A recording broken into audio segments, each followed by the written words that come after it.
Meus irmãos, vamos então abrir o Santo Livro do Senhor, em Gênesis, capítulo 44. Mesmo assentados, vamos ouvir a leitura de todo este capítulo. Gênesis 44. Acompanhemos a leitura com atenção. Gênesis 44. Deu José esta ordem ao mordomo da sua casa: enche de mantimento os sacos que estes homens trouxeram, quanto puderem levar, e põe o dinheiro de cada um na boca do saco do mantimento. O meu copo de prata pô-lo-ás na boca do saco de mantimento do mais novo, com o dinheiro do cereal. E assim se fez segundo José dissera. De manhã, quando já claro, despediram-se estes homens, eles com os seus jumentos. Tendo saído eles da cidade, não se havendo ainda distanciado, disse José ao mordomo de sua casa: levanta-te e segue após estes homens, e alcançando-os lhes dirás: por que pagaste mal por bem? Não é este o copo em que bebe o meu senhor, e por meio do qual faz as suas adivinhações? Procedestes mal no que fizestes. E alcançou-os e lhes falou essas palavras. Então lhe responderam: por que diz meu senhor tais palavras? Longe estejam dos teus servos de praticar semelhante coisa. O dinheiro que achamos na boca dos sacos do mantimento, tornamos a trazer-te desde a terra de Canaã. Como, pois, furtaríamos da casa do teu senhor prata ou ouro? Aquele dos teus servos, com quem for achado, morra, e nós ainda seremos escravos do meu senhor. Então lhes respondeu: seja conforme as vossas palavras. Aquele com quem se achar será meu escravo, porém vós sereis inculpados. E se apressaram, e tendo cada um posto o saco de mantimento em terra, o abriu.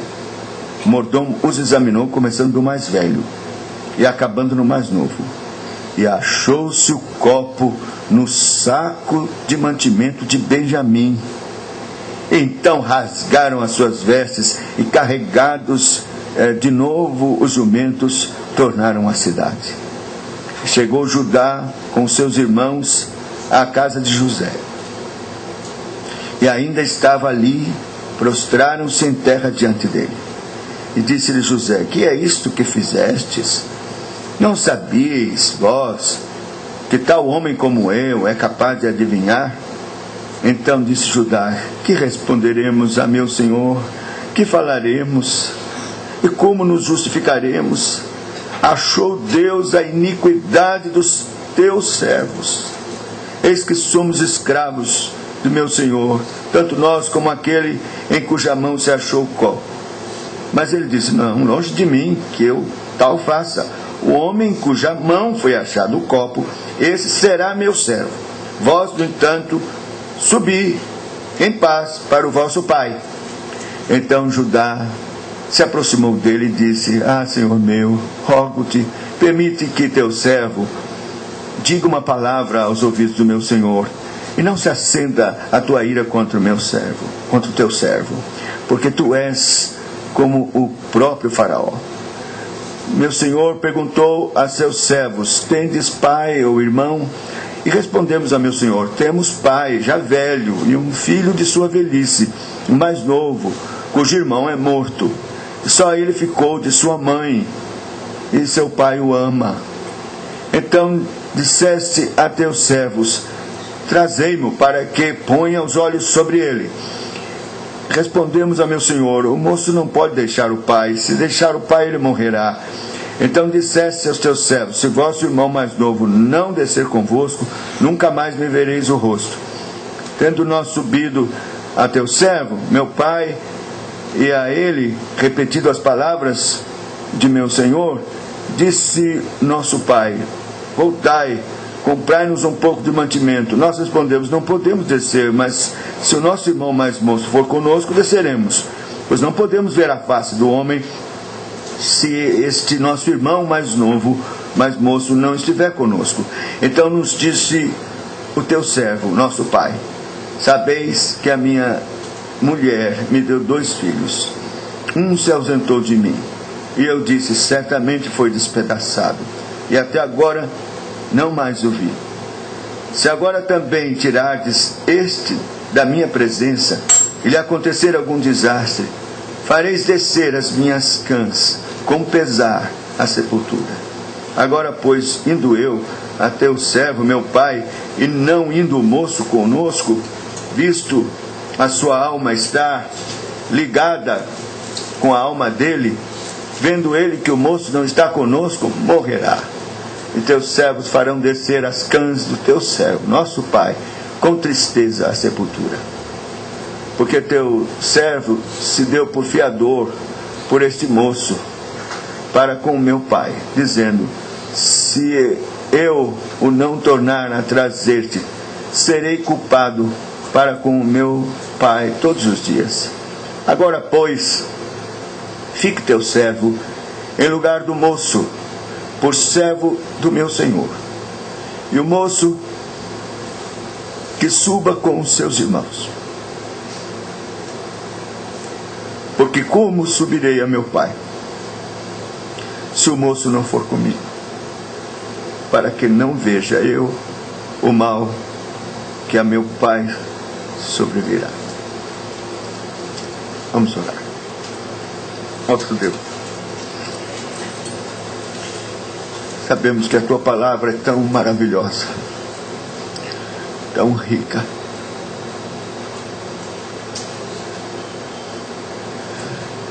E tudo isso o Senhor nos concedeu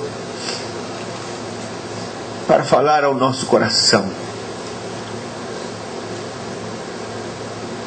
mover nosso coração para o teu grande amor, para conosco em Cristo Jesus. E vamos agora, Senhor, meditar nesse teu livro santo.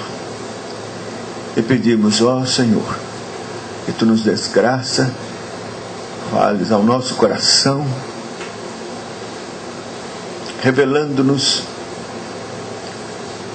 aquilo que o Senhor requer de nós como teus filhos, para que possamos contemplar o teu rosto em toda a tua beleza e formosura.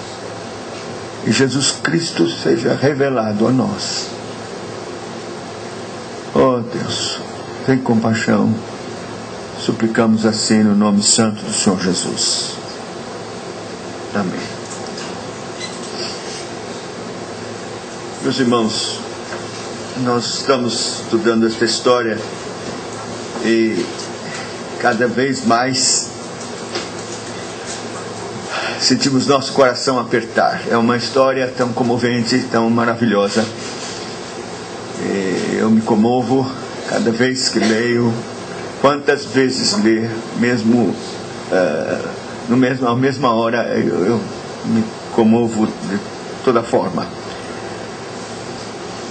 Não só pela história em si, mas pelas lições tão extraordinárias que estão contidas nela. Nós temos aprendido que esta é uma história, como toda a Bíblia, que revela Cristo, que fala do amor de Cristo para conosco, do amor de Deus para conosco em Cristo Jesus. E então é maravilhoso. Está chegando o momento em que o José vai se revelar aos seus irmãos. Então, nós temos visto que antes dele se revelar aos seus irmãos, há um trabalho que José deliberadamente se empenha, no sentido de que seus irmãos possam demonstrar que se arrependeram daquilo que fizeram com ele e que há uma nova disposição no coração deles. E nós sabemos que isto tipifica o Evangelho Evangelho. Cristo é o Salvador bendito, é o nosso José. E ele está glorificado, como José está glorificado lá no Egito e honrado. Mas para se revelar a nós, temos aprendido que há uma exigência no Evangelho. Nós sabemos que é pela graça que somos salvos, mediante a fé em Cristo Jesus, não é pelas obras.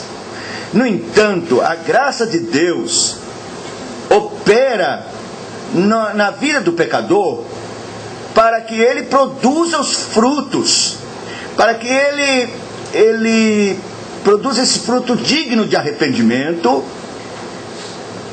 e fé. Na verdade, tudo isso é dom de Deus. É Deus quem dá.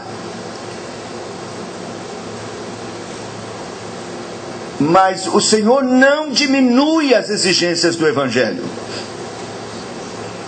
Hoje nós temos um Evangelho centrado no homem que está sendo pregado. E então, as pessoas entendem que é o homem quem tem que produzir fé e arrependimento por ele próprio.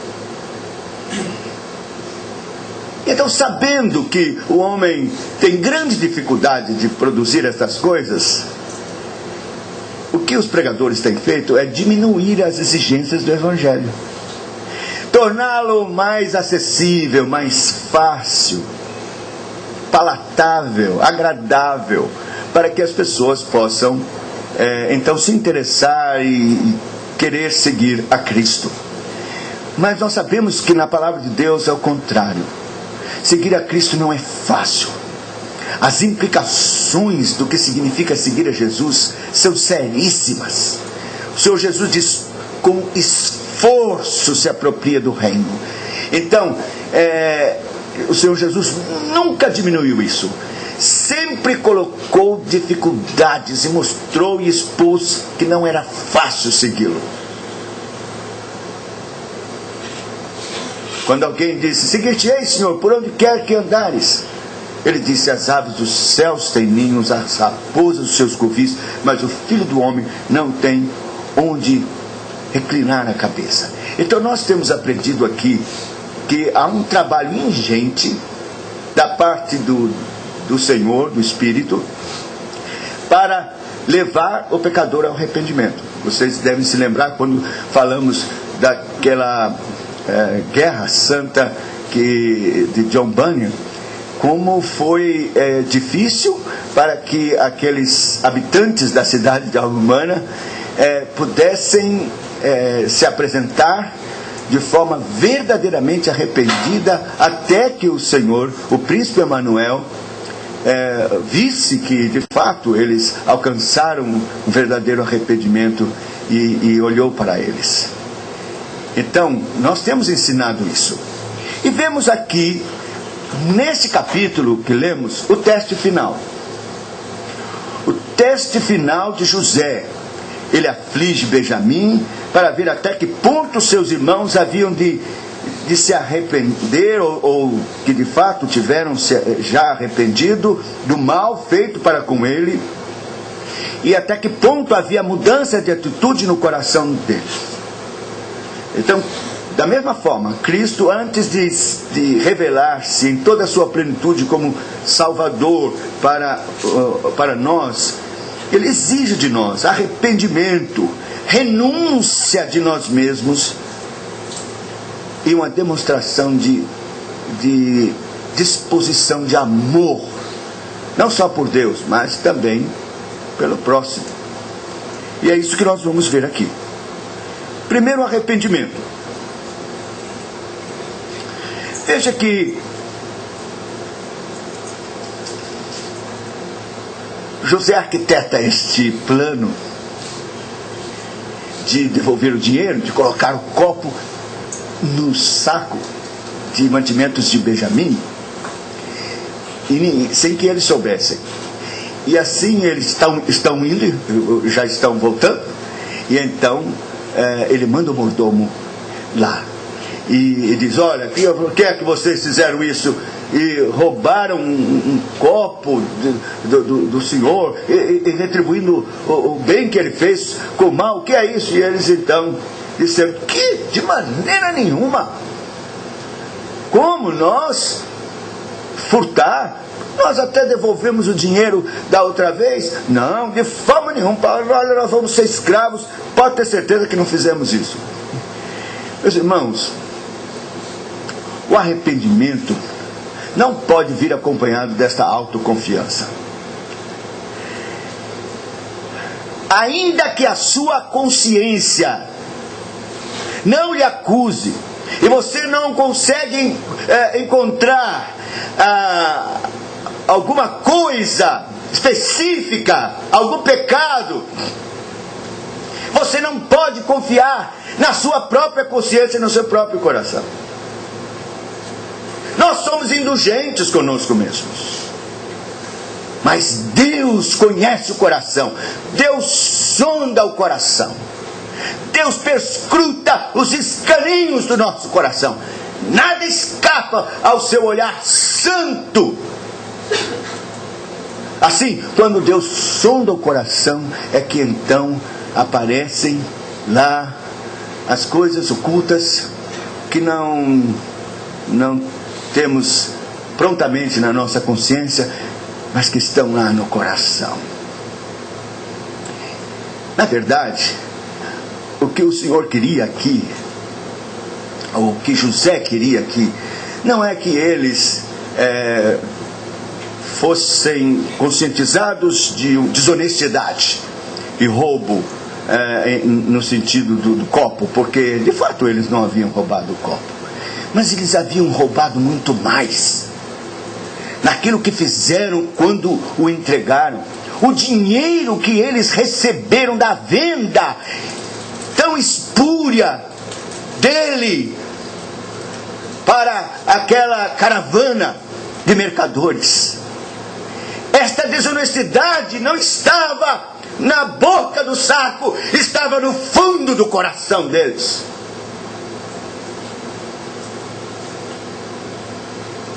Então, meu querido, não fique tão apressado, alegrinho, satisfeito, porque a sua consciência não lhe acusa.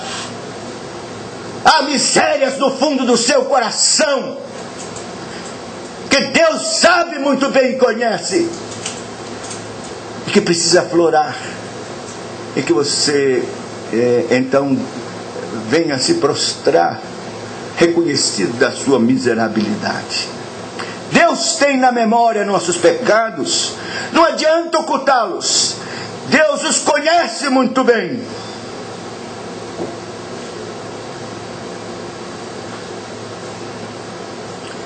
Então, meus irmãos, quando eles voltam e percebem que foram flagrados, veja que eles ficaram apavorados, transtornados. O texto diz que eles rasgaram as suas vestes. Essa era uma forma muito própria daquele tempo, daquela cultura oriental, fazer quando alguém é conscientizado de uma desgraça, de algo terrível que aconteceu.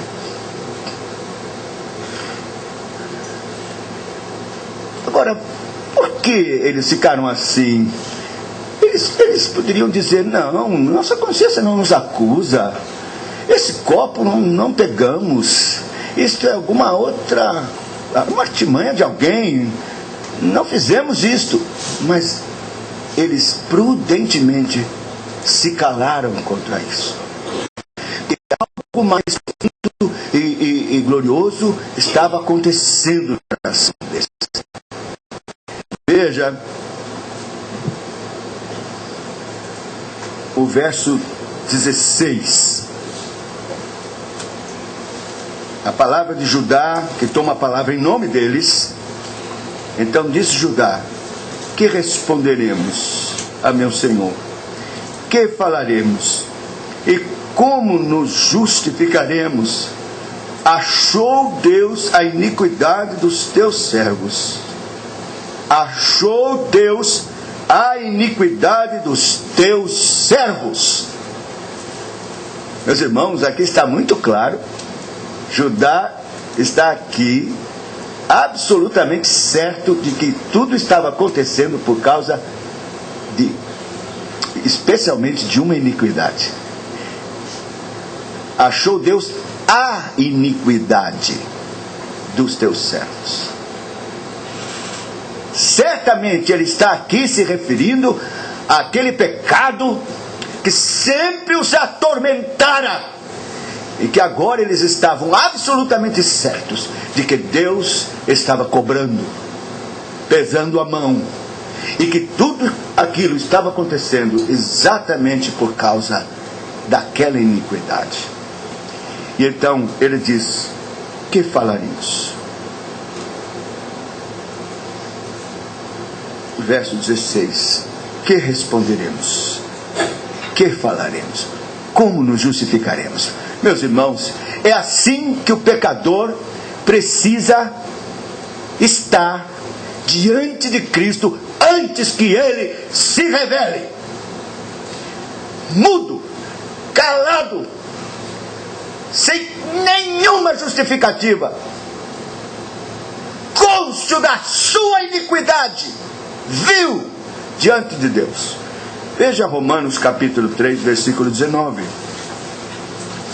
Não é exatamente isto que o apóstolo está dizendo que Deus exige e quer que nós, como pecadores, nos sintamos?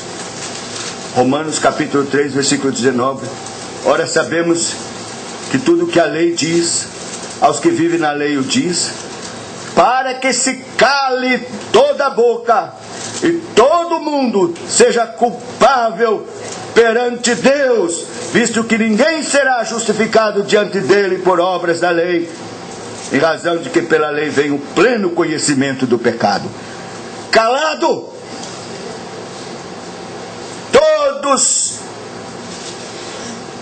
todo mundo seja culpado, e para que se cale toda a boca. Essa é a exigência do Evangelho. É uma convicção profunda de pecados, de culpa, sem nenhuma justificativa, calados diante de Deus. E dizer como Judá: Deus achou a iniquidade dos teus servos. Se não for assim, não espere que Cristo se revele na sua vida. Não espere. Arrependimento meia boca, parcial, superficial, não serve. Esse é o arrependimento que o Senhor Jesus, para que Ele se revele graciosamente como Salvador das nossas vidas. A segunda coisa é a negação de si mesmo.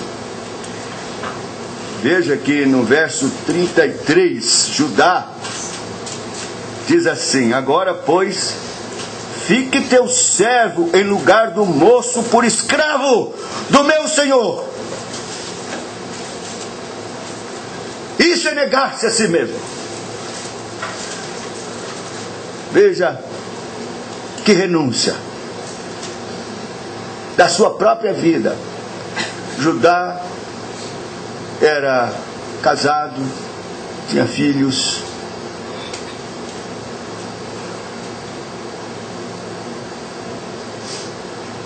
tantas experiências já. Agora, diante desta situação, reconhecido do seu pecado, ele diz: agora, pois, fique teu servo em lugar do moço por escravo do meu Senhor. Renunciou a sua vida, perdeu tudo, deu a Deus a esposa, filhos, propriedades, mundo, e desnudo, ele se oferece para ser escravo. Não era uma decisão fácil, mas ele estava absolutamente convicto de que era isso que ele merecia, que era isso que ele tinha que fazer. Renunciar tudo, não só arrependimento, mas disposição a dar a Deus ao mundo e se colocar na disposição de ser escravo de Cristo. Despir-se de tudo, desvencilhar-se de tudo. Meus irmãos, a exigência do Evangelho não é menos que isso. Veja o que diz Lucas, capítulo 9, versículo 23.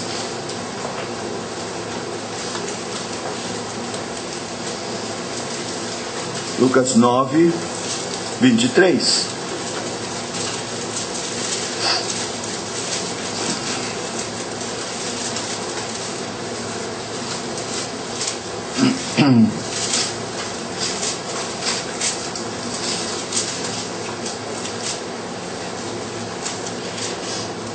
Dizia a todos: se alguém quer vir após mim, a si mesmo se negue.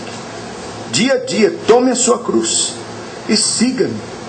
Pois quem quiser salvar a sua vida, perdê-la-á. Quem perder a vida por minha causa, esse a salvará. Que aproveita o homem ganhar o mundo inteiro se vier a perder-se ou a causar dano a si mesmo? Veja, a exigência do Evangelho não é menor que isso, não é menos que isso. Entrega total, dar a Deus ao mundo e se render a Cristo, renunciar-se a si mesmo. Tomar a cruz, meus irmãos, significa morrer, perder a vida, é isso que significa. De modo que seguir a Cristo é uma decisão radical. Eu digo, só o Espírito Santo pode conceder esta disposição no coração. Você se lembre bem que José disse: longe de mim fazer isso. Não, é o que, onde o copo foi achado, é esse moço aí que vai ficar. Vocês estão dispensados, vocês podem voltar para o Pai, vocês podem ir. Mas Judá estava tão convencido da sua iniquidade, do seu pecado, que ele entendeu que não havia outra coisa a fazer senão morrer, renunciar-se a si mesmo e morrer, e se dispor nas mãos de Deus.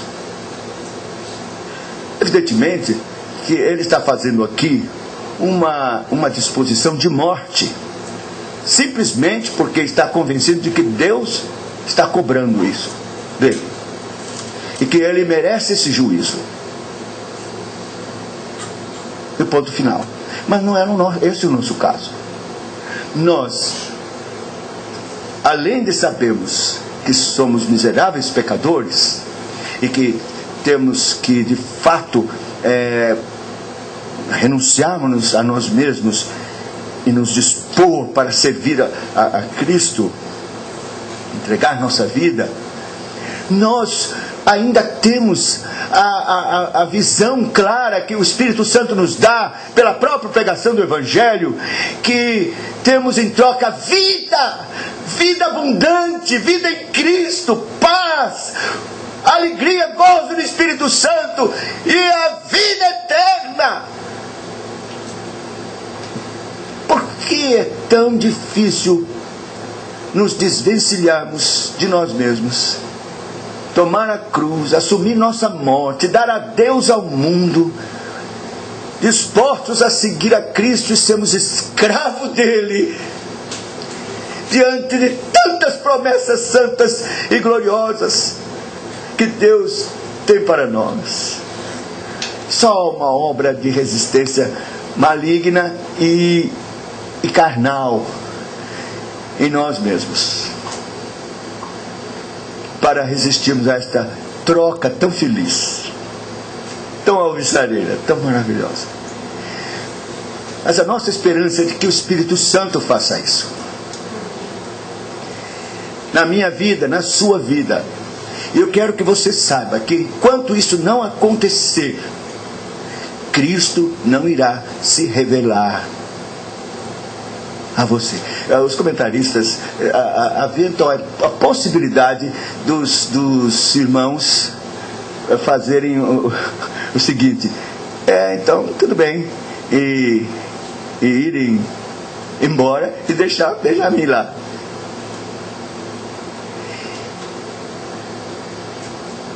O que aconteceria? Muito provavelmente, José não se revelaria a eles. Talvez pudesse ficar com seu irmão, mandar buscar seu pai e deixar esses irmãos impenitentes penando pela vida. Isso é uma conjectura, não sabemos. O que queremos dizer, meus irmãos, é que no plano glorioso de Deus de resgatar a sua igreja, Deus concedeu a eles arrependimento e disposição de renunciar tudo, reconhecendo o seu pecado, e que sucumbiam diante de Deus. É assim que tem que ser com você, e a nossa esperança, expectativa é que Deus faça isso no seu coração. É uma ilustração que eu já contei, velha, não tem importância. Eu penso que ela é extremamente apropriada para esse momento. Então, se você já ouviu 500, ouça 501 vez. Um general vem com uma tropa para invadir o continente com seus navios. Então ele desce faz descer a tropa e todos se assentam na praia, o exército todo, os navios ficam lá no mar. E ele então destaca um contingente sem que ninguém soubesse, e que fosse à noitinha e ateasse fogo em todos os navios. Imagine o exército em polvorosa aqui na praia, os navios pegando fogo, e eles ao comandante: o comandante, está pegando fogo os navios, nossos navios, como é que vamos voltar? E o comandante disse: não, fui eu que mandou atear fogo nos navios. Como? Por quê? Não tem volta. Ou vocês entram, vencem a batalha, tomam o continente, ou não tem volta. O que o comandante queria é que eles fossem para a batalha tendo em mente o fogo, destruindo o navio, e que se não vencesse, não tinha como fugir, tinha que vencer, só vencer, não tinha outra alternativa. Essa é uma ilustração para mostrar o seguinte, meu querido: quando você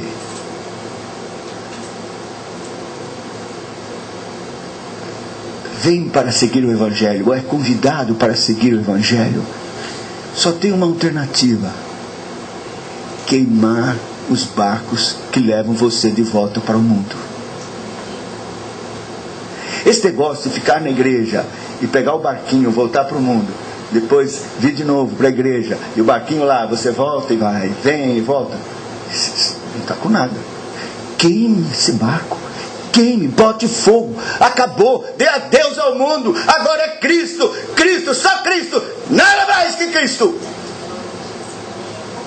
Então, essa é a exigência de Deus. O resto é brincadeirinha de crente, de igreja. Você jamais vai ver Cristo se revelar em toda a sua plenitude na sua vida. Mas outra coisa que está no bojo do Evangelho, que geralmente a gente não vê pregar, mas que está no bojo do Evangelho e do conhecimento de Deus, além de arrependimento, renúncia, é essa disposição de amor para com o próximo. Nós nem gostamos muito disso, porque fica parecendo evangelho social, né? Amar o próximo, amar o próximo. E a gente ouve, às vezes, muitas propostas baratas de religiosidade falando de amor ao próximo. E aí acaba a gente tirando isso de lado e achando que podemos viver sem isso, mas está errado. Está errado. Alguém que verdadeiramente se arrependeu, renunciou-se a si mesmo, agora, seguindo a Cristo, tem que se dispor em amor para com as outras pessoas, irmãos e também pessoas que estão ao nosso redor. Disposição de serviço, de perder até a vida por eles. Veja o que diz a palavra de Deus em Lucas no capítulo 10. Você virar a folha, se você estava no 9, 10, versículos 25 e 28. Nós lemos assim: eis que certo homem, intérprete da lei, se levantou com o intuito de pôr Jesus à prova e disse-lhe: mestre, que farei para herdar a vida eterna? Então Jesus lhe perguntou: o que está escrito na lei? Como interpretas? A isto ele respondeu: amarás o Senhor teu Deus de todo o teu coração, de toda a tua alma, de todas as tuas forças e de todo o teu entendimento, e amarás o teu próximo como a ti mesmo. Então Jesus lhe disse: respondeste corretamente, faze isto e viverás. Veja, nós gostamos muito desta parte: amarás o Senhor teu Deus de todo o teu coração, de toda a tua alma, de toda a tua força, de todo o teu entendimento. Mas quase não ouvimos: e amarás o teu próximo como a ti mesmo. Parece que nós excluímos isso das exigências do Evangelho. Mas não. Isso está no bojo. É termo integrante deste Evangelho. E veja, essa atitude de Judá, que representa os seus irmãos, é de se colocar no lugar do jovem Benjamim. Disse: eu me coloco aqui para ser escravo, mas deixa ele voltar, deixa ele para meu pai. Isso mostra cuidado para com aquele moço, jovenzinho, e amor pelo pai. Então, meus irmãos, seguir a Cristo é ter a disposição de arrependimento sincero e verdadeiro, negação de si mesmo e uma entrega total de amor a Deus, o Pai, e ao próximo.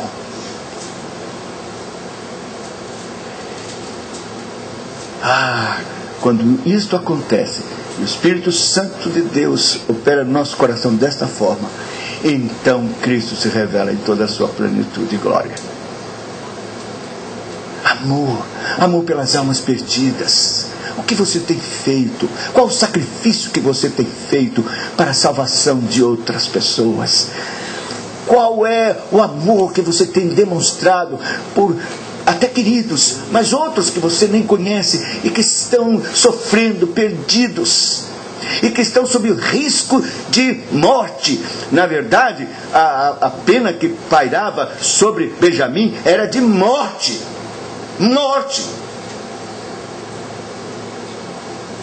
José poderia, sugeriu até que eles poderiam ficar como escravos, mas era morte. Então o coração daqueles irmãos se comoveram por obra e graça do Senhor, e especialmente de Judá, que os representava, de entregar-se por ele. Oh, meu querido, não pode ser diferente. Uma igreja que não vibra com missões, não se incomoda com a perdição de pecadores, tantos Benjamins que estão para perecer, que não se condói com dor e sofrimento de outras pessoas, que não ama os irmãos, que tem antipatias, inimizades, não morreu. Não morreu. Que Deus tenha misericórdia de nós, por sua graça, e nos conceda aquilo que é necessário, que Deus mesmo exige,